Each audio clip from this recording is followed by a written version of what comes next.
Welcome to വെൽസിലസ് kitchen. ഇന്നത്തെ recipe ഒരു കർക്കിടക മരുന്ന് കഞ്ഞിയാണ്. അപ്പോൾ ഞാൻ അതിൽ 5 തരം ആയുർവേദം മരുന്നുകൾ ഇട്ടിട്ടുള്ളൊരു കഞ്ഞിയാണ്. അപ്പോൾ അതിൻ്റെ റെസിപ്പി പറയാം. പിന്നെ കർക്കിടക മാസം ഇപ്പോൾ വരാനായല്ലോ, ഇനി വളരെ കുറച്ച് ദിവസമേ ഉള്ളൂ.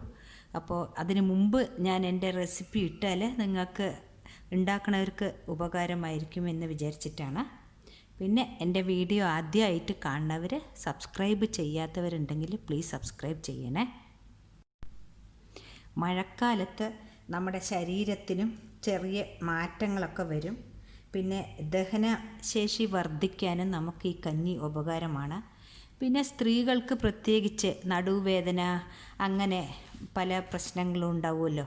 അപ്പോൾ അതിനെല്ലാം ഒരു പരിഹാരമായിട്ട് ഇതൊരു 14 ദിവസം അല്ലെങ്കിൽ 7 ദിവസം അങ്ങനെ കഴിച്ചാൽ വളരെ നല്ലതാണ്. അപ്പോൾ ഈ കർക്കിടക കഞ്ഞിയുടെ കൂട്ടിനെ പറ്റി പറയാം. ഞാനിപ്പോൾ ചെറുപയർ പരിപ്പ്, അരി വന്നിട്ട് ഞവര അരിയാണ് എടുത്തിരിക്കുന്നത്. ഇത് കണ്ടില്ലേ, പച്ചരി എടുക്കുക, ഇത് ഞവര അരിയാണ്. പിന്നെ ഉലുവ. പിന്നെ ഞാൻ ഇതിപ്പോൾ 3ഉം ഒന്ന് വെള്ളത്തിൽ തലേന്ന് കുതിർത്തി വെച്ചാൽ നമുക്ക് എളുപ്പത്തിൽ വേവിക്കാൻ പറ്റും. ഞാനിന്ന് ഈ അരിയുടെ കൂടെ ഒരു 5 തരം ആയുർവേദം മരുന്ന് കൂടി ചേർത്തിട്ടുള്ള കഞ്ഞിയാണ് ഉണ്ടാക്കാൻ പോണത്. ഇതിലിപ്പോൾ കാണിച്ചു തരാം. ഇത് വന്നിട്ട് നന്നാരി, ഇത് നമ്മുടെ റാഗി മാതിരി ഉണ്ടാവും. ഇത് ആശാളി. ഒരുപാട് മരുന്നുകളുണ്ട്, പക്ഷെ ഞാനൊരു 5 തരം മരുന്ന് മാത്രമാണ് ഇതിലിടുന്നത്. ത്രിപല്ല, പുത്തരിച്ചുണ്ടാവട്ടെ, ഇതെല്ലാം നമുക്ക് പൗഡറായിട്ടും അല്ലാണ്ടും വാങ്ങിക്കാൻ കിട്ടും. അടുത്തത് ഇതൊരു പൗഡറാണ്. ഇതും കന്തകാരി പറഞ്ഞിട്ട്, ഇതും ആയുർവേദ കടയിൽ നിന്ന് തന്നെയാണ്. അപ്പോൾ ഈ 5 തരം മരുന്നും കൂടിയിട്ട് ഞാനൊരു തുണിയിൽ കെട്ടിയിട്ടാണ് ഇതിൻ്റെ ഒപ്പം വേവാൻ വെക്കണത്. ഇങ്ങനെ ഗ്യാസിലൊരു കുക്കർ വെച്ച് കൊടുത്തിട്ടുണ്ട്. നമുക്ക് ഇതിലേക്ക് ഈ അരി ഇട്ട് കൊടുക്കാം.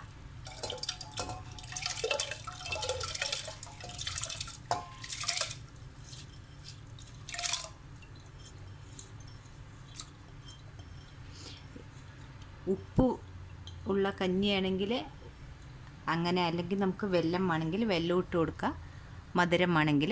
ഞാനിപ്പോൾ ഉപ്പ് ചേർത്തിട്ട്, തേങ്ങാപ്പാൽ ഉപ്പാണ് ഇടാൻ പോകുന്നത്. ആവശ്യമായിട്ടുള്ള ഉപ്പ് ചേർത്ത് കൊടുക്കുന്നുണ്ട്. ഒരു 1/2 ടീസ്പൂൺ ജീരകം ചേർക്കുന്നുണ്ട്. ഇതിലേക്ക് ആ മരുന്നിൻ്റെ ഒരു കിഴി ഇതിലിട്ട് കൊടുക്കുന്നുണ്ട്.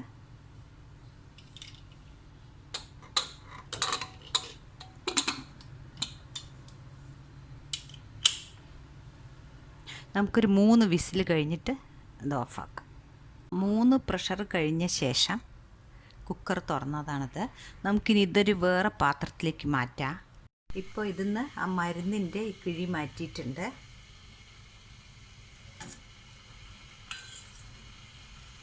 ഇതെല്ലാം നല്ലപോലെ വെന്തിട്ടുണ്ട്.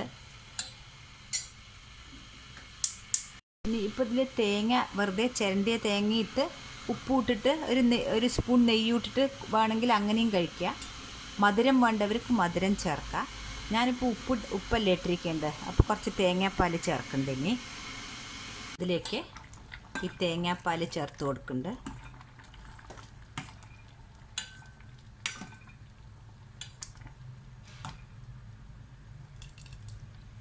കഞ്ഞി റെഡി ആയിട്ടുണ്ട്. ഇതിനോടൊപ്പം ഒരു 2 പപ്പടമോ എന്തെങ്കിലും ഒരു ഉപ്പേരിയെ കൂട്ടിയിട്ട് നമുക്ക് കഴിക്കാം. ഉലുവക്കഞ്ഞി റെഡി ആയിട്ടുണ്ട്. നിങ്ങൾ ഇതിൻ്റെ കമൻസ് എനിക്ക് അറിയിക്കണം ഉണ്ടാക്കിയിട്ട്. Thank you.